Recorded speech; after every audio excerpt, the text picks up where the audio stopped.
Right, now that Kayla has been located, do you think it could be difficult reuniting her with her father? I don't think it's going to be too difficult. They have her in protective custody because they have to determine whether or not the father or any other parental individual is in a position where they can take care of her, both physically, mentally, emotionally. And so we know for a fact she's not going to go back to her mother, because obviously her mother abducted her and she's going to be subjected to criminal charges and she may very well be in jail. But one of the things that they do in Illinois is the child, even a minor, can determine where they want to live. So if there are other relatives, she could actually consider some of that. And Illinois will also offer her some sort of counseling because of what she's been through. It's a very traumatic incident and it's a very difficult transition. And Brian, how do abduction charges work when the accused parent had custody of the child at the time and this affect child custody going forward? Yeah, so Jesse, as you said earlier, the father had full custody, the mother had visitation, and while the child may be with the mother at that time, so she has custody of the child at that time, it doesn't really matter. Either parent, whether you had full custody or not, the court has said that there are visitation schedules, that they're in the middle of some sort of family law proceeding, and one parent can't decide for the other parent when they get to see the child. In terms of how this is going to affect custody going forward, I think this mother might be losing what little custody she has now. She has visitation rights. They could be limited going forward. Maybe she's not going to have visitation on her own. She has to be supervised by maybe grandma, grandpa, or even the child. Maybe the child can't even go to her home. She has to come to the father's home to see the child, or she loses visitation altogether. It's going to be a horrible mess for her, not just from a family law standpoint, but also criminal. Well, listen, I'm just glad, safe return. Unbelievable story right there.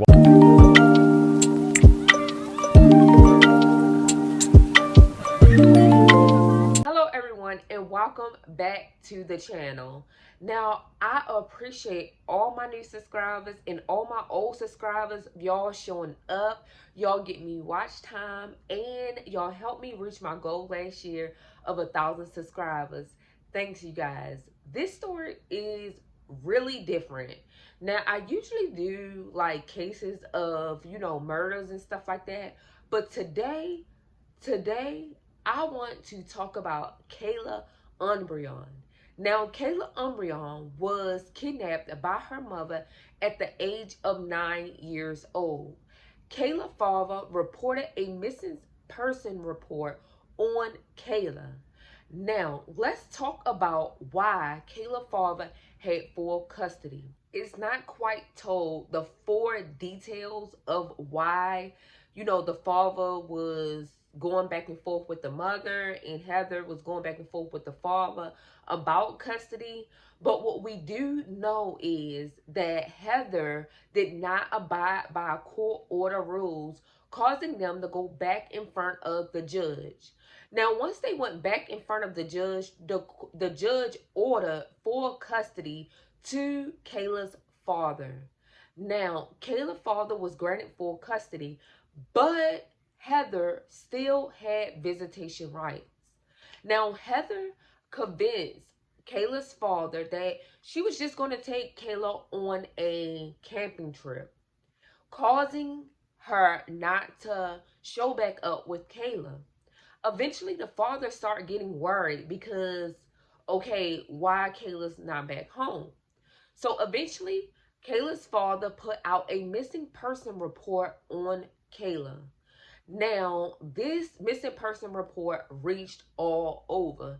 And like all other missing reports, it tells the date that the child was born, eye color, height, and eventually, as years go by, it starts showing sketches of the child getting older. Now, Kayla still wasn't found.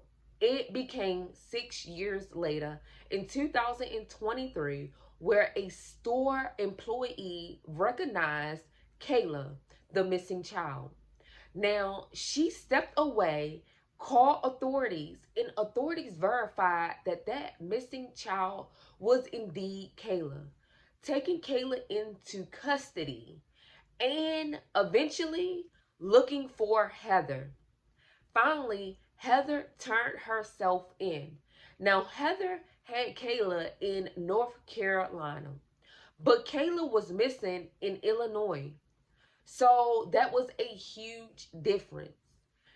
Kayla and Heather was living off grid, causing it to be hard for authorities to even find Kayla. But it's not quite said whether Kayla was found in good condition or not. All we know is Kayla was put into protective custody. Kayla is now 15 years old. And of course, Kayla will be able to, choose who she wants to live with. But at this time, her mother might lose custody altogether of her daughter, of course, because she kidnapped and ran with her daughter. But y'all, Heather is in protective custody because Heather did turn herself in. And now she's locked up on a $250,000 bond. Now, we haven't even got to hear Kayla's mother's side of the story or quite the reason why they was going through, a custody battle. What we do know is the judge ordered both parents to still be able to see their child, and they had a schedule put in place. But Heather did not follow that schedule, causing the judge to order Heather to give full custody to Kayla's biological father. So what we do know at this time that Kayla is now back with her father, and Kayla will be given resources for help. They're not sure what Kayla went through or if she even went through anything being with her mother. But we do know that this could be trauma to any child. So she will be provided with resources like counseling.